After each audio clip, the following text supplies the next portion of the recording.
Hi everyone, welcome to wisdom simplified. आज हम HRA के बारे में देखने वाले। HRA क्या है? हाउस रेंट अलाउंस, और उसकी टैक्सीबिलिटी, मतलब कैसे टैक्स लगता है HRA के ऊपर। तो सबसे पहले हम जानते हैं कि HRA क्या होता है।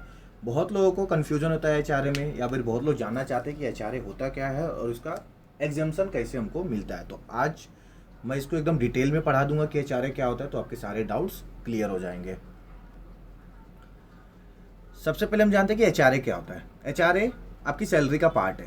जैसे आपको सैलरी मिलता है तो बहुत सारी चीज़ें मिला के सैलरी बनती है। जैसे बेसिक सैलरी होता है, dearness allowance, HRA, leave travel allowance. तो ऐसे बहुत सारी चीज़ें मिला मिलाकर आपकी क्या बन जाती है? सैलरी बन जाती है। तो ये क्या होती है? सैलरी का एक पार्ट होता है।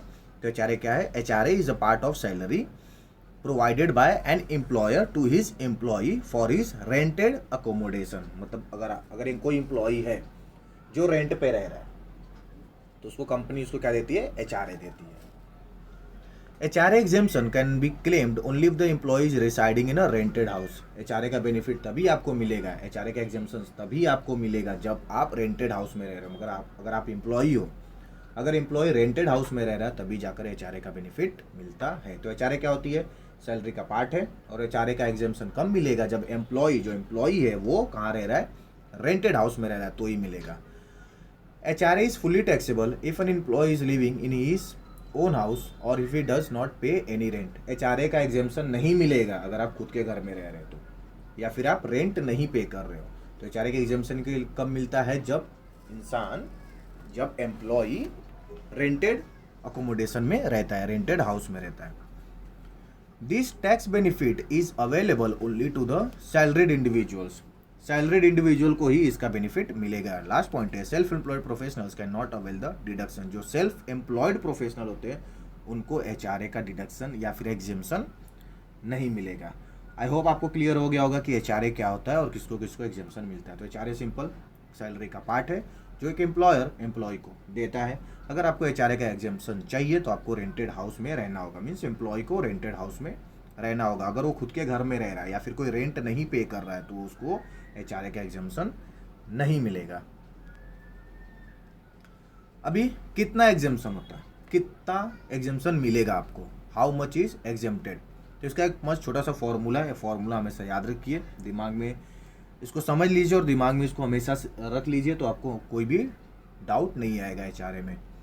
तो HRA is exempt to the extent of list of the following. List मतलब जो सबसे कम होगा। तीन चीज दिया है, इन तीनों में से जो सबसे कम होगा, जो सबसे कम अमाउंट होगा, उतना आपको एग्जेम्पशन मिल जाएगा।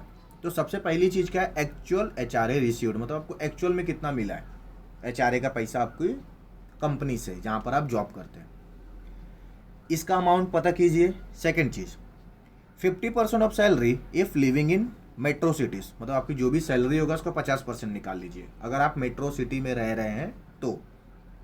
और नहीं तो 40% फॉर नॉन मेट्रो सिटीज। अगर आप मेट्रो सिटी में तो आपके लिए 50% अप्लीकेबल होगा अगर आप एम्प्लॉई हैं, और 40% अप्लीकेबल हो जाएगा उन एम्प्लॉयज़ के लिए जो नॉन मेट्रो सिटीज़ में रहते हैं। थर्ड चीज़ आपको पता करनी है, रेंट पेड, कितना रेंट भरा, minus 10% of annual salary.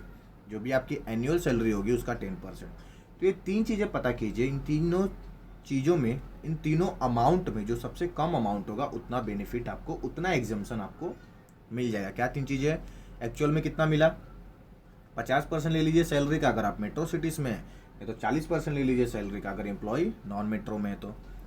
Rent कितना भरा? थर्ड चीज़ है, रेंट कितना भरा, माइनस 10% ऑफ एनुअल सैलरी। इन तीनों अमाउंट में से जो सबसे कम अमाउंट होगा उतना एग्जेम्पशन मिलेगा।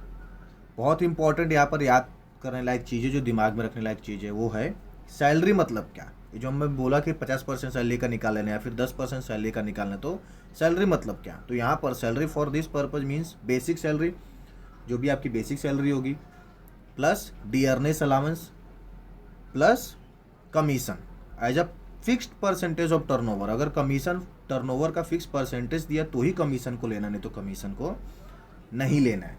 तो सैलरी मतलब क्या होती है? Basic salary, dearness allowance and commission as a fixed percentage of turnover. Dearness allowance क्या होता है? डियरनेस अलाउंस ये भी एक सैलरी का पार्ट है जो एम्प्लॉयर अपने एम्प्लॉय को देता है। क्यों? महंगाई की मार झेलने के लिए।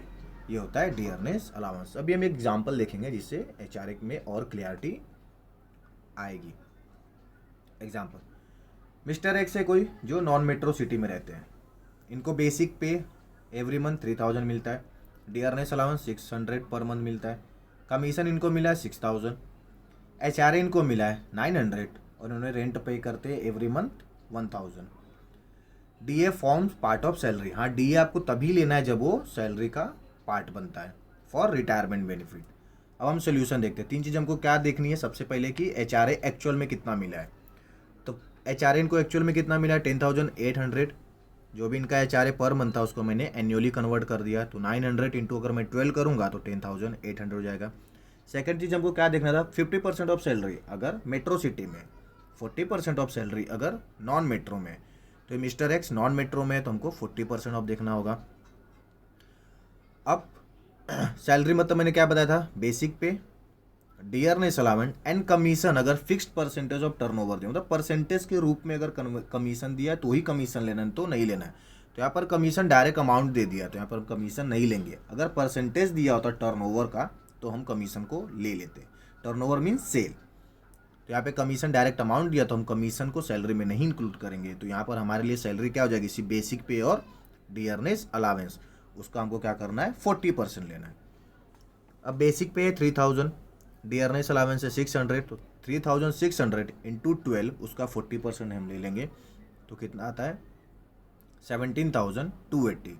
और हमको जो थर्ड चीज़ पता करनी थी वो क्या पता करनी थी, rent paid minus 10% of salary. तो इन्होंने रेंट कितना पे किया है, एवरी मंथ ये 1000 पे करते तो साल भर में इन्होंने 12,000 पे कर दिया, minus 10% of salary. Same cheese salary के लिए हम क्या क्या लेंगे, बेसिक पे और डियरनेस ही लेंगे, कमीशन नहीं लेंगे क्योंकि कमीशन डायरेक्ट अमाउंट दे दिया है।